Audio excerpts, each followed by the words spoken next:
Hello, Din Schwimmer here. Welcome to today's vlog. First of all, just in case you've been wondering what's on this computer screen behind me, it's the skyline of New York.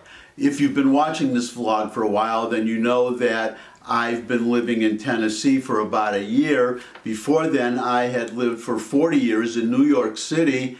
I miss certain parts of it. Most of it I don't miss, obviously, or I would not be here. But one thing I do miss is the view of the city itself from up on high. In fact, I remember I used to work in the World Trade Center before the World Trade Center came down. I used to work on the 57th floor in a law firm as a temporary word processor.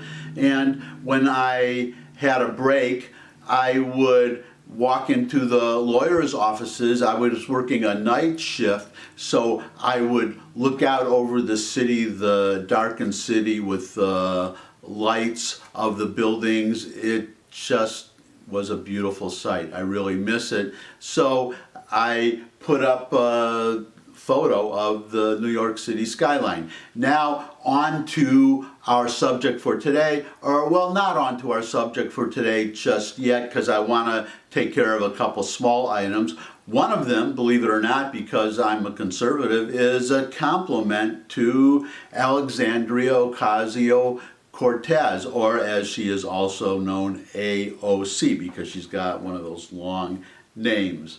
What I want to compliment Alexandria Ocasio-Cortez about is, well, she has said, as other progressives, far left Democrats have said, that she intends to vote for Joe Biden in November. In the last vlogs over 3 days, I've been calling out such supporters of Bernie Sanders, because she was a Bernie Sanders supporter, calling them out for abandoning their principles unless, and to be fair, their principle is defeating Donald Trump. But I do want to compliment her on one thing that she said regarding the Tara Reade sexual assault allegations against Joe Biden and this apparent double standard between the accusation against Joe Biden and the accusation against really any Republican. Here's the headline.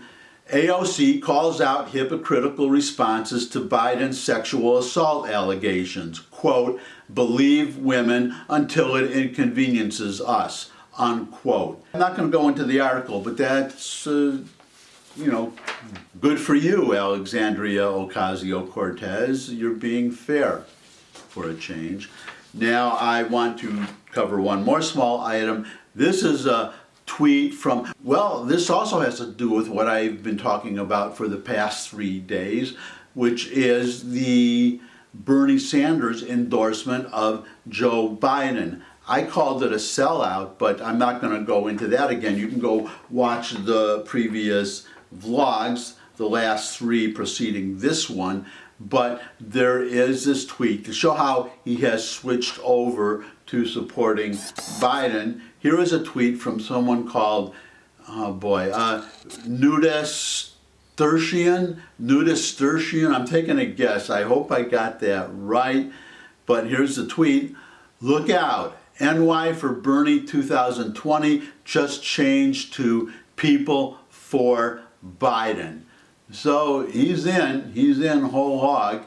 I just wanted to share that with everybody, especially you Bernie bros out there. And speaking of Bernie bros and the Democratic Party, I had also talked about in yesterday's vlog another Reade, not Tara Reade, but another Reade, Joy Reade, commentator on MSNBC, who liked Bernie Sanders and, like I imagine a lot of Bernie Sanders supporters, is going whole hog for Biden, though I think she was for Biden all along. I could be wrong because believe it or not, I don't even have a TV, so I don't watch MSNBC or Fox or anything. I get just about everything I need to know from the internet. It's great. You can go to YouTube and I can see clips from various shows, but most important, I can read newspapers and news websites from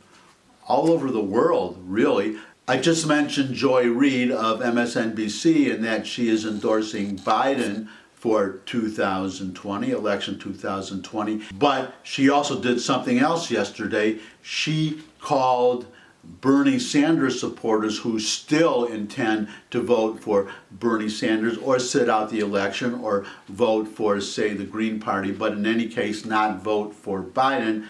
She called them privileged white voters. That's a direct quote.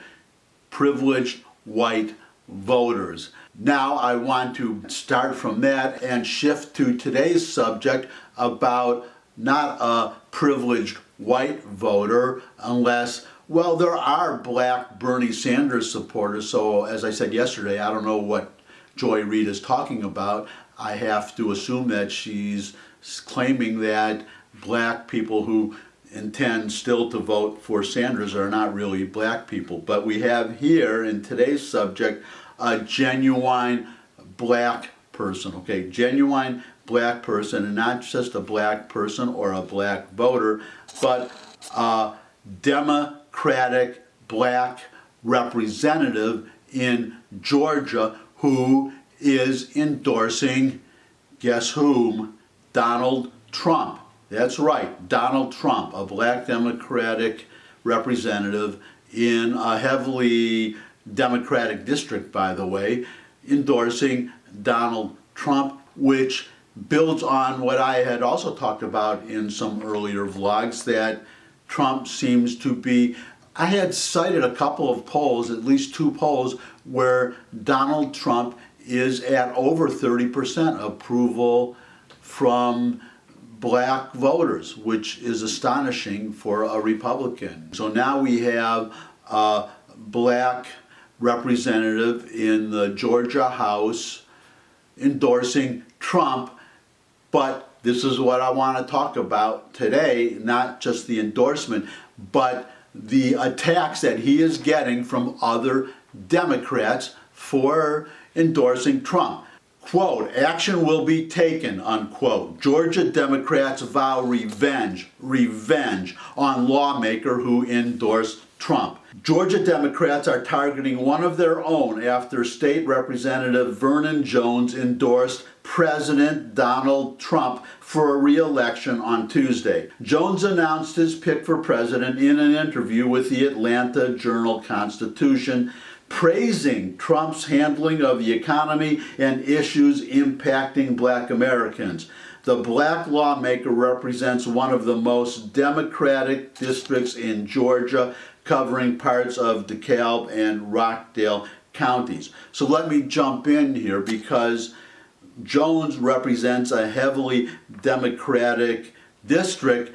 Wouldn't it, well, what kind of message would it send if that district goes for Trump? Not just Jones, but if the whole district goes for Trump, I anticipate liberal heads exploding, not just in DeKalb and Rockdale counties and not just in Georgia, but around the country. Obviously, I pray for that to happen. Getting back to the quotes, and quote specifically from Vernon Jones, quote, it's very simple to me. President Trump's handling of the economy, his support for historically black colleges, and his criminal justice initiatives drew me to endorse his campaign, unquote, Jones said. Quote, this is not about switching parties. There are a lot of African Americans who clearly see and appreciate he's doing something that's never been done before, unquote, Jones continued. Quote, when you look at the unemployment rates among black Americans before the pandemic, they were at historic lows. That's just a fact, unquote. And here comes the payback. Within hours of the interview being published, Democrats in Georgia began condemning Jones. One Democratic Party leader from a county Jones represents promised, quote, action, unquote, against Jones for siding with the Republican president. State Senator Nikema Williams, who chairs the state Democratic Party, released a statement Tuesday slamming Jones for endorsing the, quote, racist, unquote, president. The senator called Jones an, quote, embarrassment, unquote, to Georgia Democrats. Well, here's a thought for you, Ms. Williams. Maybe, just maybe, have you considered this? Maybe Donald Trump is not a racist. As I said earlier in this vlog at the beginning, I lived in New York for 40 years. I followed Trump's career almost from the point where it began. And by the way, I am a licensed New York State real estate broker. That's what I do. That's what I do to this very day. I work with people in New York, though I live in Tennessee. So I get not just the news stories, but I have, just from being in the real estate business, knowledge of Donald Trump. He is not a racist. I can say that unequivocally. And I can also say unequivocally that I would appreciate it if you would give me a thumbs up if you like this video. Share it with anybody you think would also like the video. Got any comments? There's a comment section below the video where you can also put any questions you might have. I also love getting new subscribers, so subscribe, and finally come back and see me again. I look forward to seeing all of you again, and until I do see all of you again, bye.